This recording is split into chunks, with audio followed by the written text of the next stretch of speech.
comes around every so often and we don't even think about it. You'll be housing your Smarty McFlurry with sugary abandon, and then you'll notice that fun little surprise on the carton. You peel off the side and you're immediately and automatically entered into the McDonald's Monopoly prize draw. And you're over the moon with a free Big Mac, if you're lucky. But what about those supposed grand prizes? The cash, the holidays, the cars, treats beyond your wildest dreams. Well, what if I told you that between the 90s and early noughties, the US's version of the game was hijacked by the Mafia?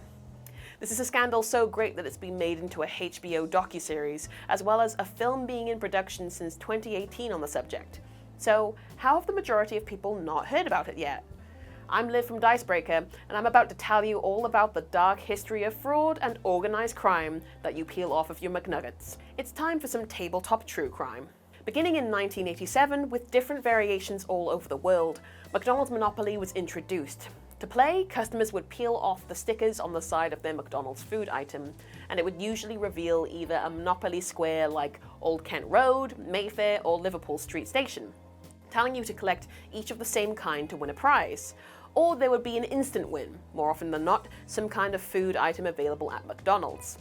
You can, of course, see the benefits of this marketing tactic. If people were lucky, they would win a prize, but in order to win those prizes, they were spending so much more than they normally would on McDonald's food, making the Golden Arches a lot of money. In order to pull off a marketing campaign like this, you need a marketing team with a lot of steam working with you behind the scenes, and Simon Marketing was their choice. Simon Marketing was the driving force behind McDonald's Monopoly, as well as Who Wants to Be a Millionaire themed contests, devising a system in which McDonald's customers would be able to peel and play as they ate.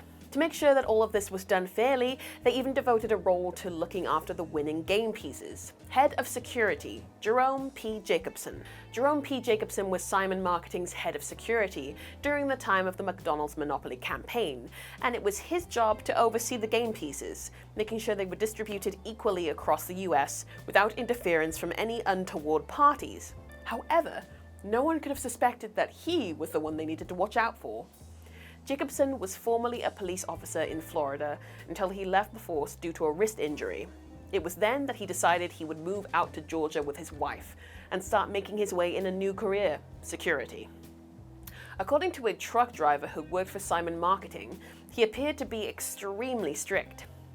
He inspected workers' shoes to check they weren't stealing McDonald's game pieces. Despite a facade of a fastidious work ethic, he set out to fool McDonald's, his company, and even the independent auditor who was tasked with keeping a watchful eye on him. But how did he do it?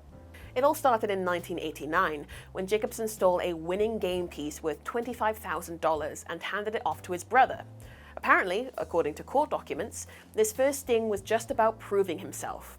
"I don't know if I just wanted to show him I could do something," Jacobson said. Of course, Jacobson wasn't able to submit those winning pieces. That would have been way too obvious. The way the security head accrued his money was by taking an upfront payment in return for one of the winning Monopoly pieces. As we mentioned earlier though, Jacobson's actions were moderated by an external auditor, who didn't let him out of her sight the entire time he was set to deliver the winning pieces via cases with tamper-proof seals. So, how exactly did he manage to get the pieces to his specially selected winners? Thanks to a supplier error, the seals meant to be keeping the winning pieces intact were delivered directly to Jacobson, meaning that all of a sudden, he had a way of opening and then sealing the cases containing the winning pieces. That's all well and good, but how did he act on that while in the company of the auditor? He went to the only place that she couldn't: the men's bathroom. While in the gents, Jacobson would remove the winning pieces from the case, which he now had access to, holding onto them and replacing the original contents of the case with pieces that weren't prize winners. He was then able to reseal the case with his own supply of seals, making it look as though it was untouched. Following that, he and the auditor would then continue on to make their way to the McDonald's packaging center they were traveling to. It was then up to Jacobson's friends and family to enlist people they trusted to win the pieces. These people would pay tens of thousands of dollars to walk away with those winnings. Jacobson would exchange pieces that were worth $200,000 with people he knew for $45,000, including his own nephew. Eventually, he had built up a network of people who were involved, but they were told they couldn't claim the prizes themselves and had to spread them out to different states so that they didn't arouse suspicion. With all of these precautions in place, nothing could possibly go wrong, right? By the way, if you're enjoying this video, why not think about liking and subscribing to the channel? It really helps us out and lets us know that you want more of this content. Back to the video. Little bounce. Head straight to jail, do not pass go, and do not collect £200. Sorry, I had to. Jacobson had taken great care to instruct his network of people handing out the winning pieces to do so across the United States. But despite that, the FBI started noticing patterns. That's right, the FBI was involved at this point. As we mentioned before, there's an extensive docuseries called McMillions that delves deeper into how the FBI came across this case. In 2000, they received an anonymous tip-off concerning one of the $1 million winners, William Fisher, the father-in-law of one of Jacobson's connections in Atlanta. Despite the fact that Fisher went to New Hampshire to claim his prize, the authorities were still easily able to trace him back to Jacksonville, Florida. As they looked into the case, though, they started to see that the winners of the McDonald's Monopoly competition were curiously clustered in both Georgia and Florida. Georgia being the state in which Jacobson lived, and Florida being where he lived and worked as a police officer. They had a list of suspects who were in these areas, and of course, Simon Marketing's head of security was high on the top of their list. As of the launch of another one of McDonald's Monopoly competitions in 2001, the FBI had wiretaps on recent winners, as well as Jacobson, all of whom were living near the clusters in Florida and Georgia. That did the trick. In 2001, Jacobson was arrested along with 7 of his accomplices. All of them were charged with felony conspiracy to commit mail fraud, and that was just the start of the convictions. Soon, the authorities uncovered at least 50 people who were involved in the scam. Jacobson was also sentenced to 37 months in prison and was forced to pay over $12.5 million in restitution. These arrests were a win for the FBI, but for McDonald's and Simon Marketing, they resulted in major backlash for both companies.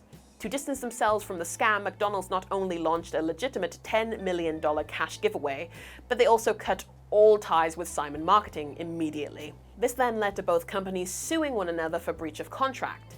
Simon Marketing won the court battle, but ultimately could not come back from the terrible image they were now sporting thanks to Jacobson, liquidating the company in 2002. Among those involved in Jacobson's network were some unsavory characters, some of which were allegedly a part of the Mafia, one of which included Gennaro Colombo, who was the owner of an underground gambling ring, and may have had a link to the mob. $2,000 Citibank shopping spree. Kyle McKinnon won a Sega Saturn with a Daytona USA game. Jerry Colombo won a Dodge Viper. And there are 2 $1 million... Colombo then gave Jacobson ties to further interesting characters, which, according to Ranker, included mobsters, psychics, strip club owners, convicts, drug traffickers, and even a family of Mormons. A few things on that list are unlike the others. I don't know. Jacobson alleged that he was fighting back against a system that was already corrupt. He said that he became disillusioned with the game when he discovered that Simon Marketing had declined to allow prize-winning pieces to be printed in Canada. The company said that they wanted to keep the competition within the United States. Jacobson is quoted as saying, "I knew what we were doing in Canada was wrong. Sooner or later, somebody was going to be asking questions about why there were no winners in Canada." This was in 1995, just before he got access to those all-important tamper-proof seals. In my opinion, it seems like he was looking for an excuse, but what do you think? On November 12, 1995, St. Jude Children's Research Hospital received a winning game piece that was worth $1 million. McDonald's did award the money to the hospital after taking a look at the game piece, but how on earth had it gotten there? Jacobson claims that he was feeling philanthropic, sending this winning piece to the hospital anonymously. Investigators have stated that they believe he only sent it to the hospital as a last-ditch solution because he had no one to pay him for the ticket. He hoped this revelation would make his sentencing a little more lenient. It didn't. According to the Radio Times, some of the fake winners were interviewed for the McMillions docuseries, and not all of them were the heinous criminals you might be imagining. For example, a few people were seemingly in over their heads and looking for some kind of financial relief. Gloria Brown, a single mother from Jacksonville, and George Chandler, a single father from South Carolina, didn't know what they were getting into, according to one of the directors of McMillions, James Lee Hernandez. He said, "You can look at it as black and white.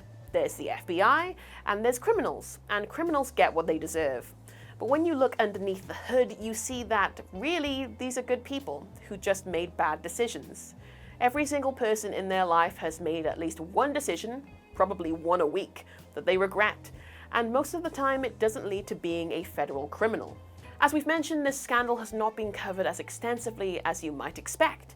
If you had heard of the story before, please make sure to boast in the comments. The thing is that the trial against Jacobson and his accomplices started on the 10th of September 2001, just a day before 9/11.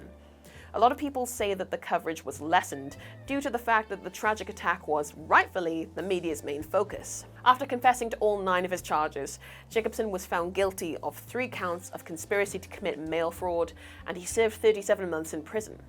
Jacobson said that he stole up to 60 winning game pieces, charging between $45,000 and $50,000 for each piece. This may have allowed him to take home at least $3 million. That was Dicebreaker's video on the McDonald's Monopoly scandal. If you have any more tabletop true crime stories you'd like us to cover, sound off in the comments. If you would like to read more on this subject, make sure to check out the articles we used to put this video together. All of the links will be in the description below. You can read more from us on Dicebreaker.com, where we cover everything tabletop. You can click the join button below to become a channel member and see a bunch more videos from us that aren't specifically about tabletop. And please think about liking the video and subscribing and maybe sharing the video with a pal who loves tabletop, loves true crime, or both. Most importantly though, have a lovely day.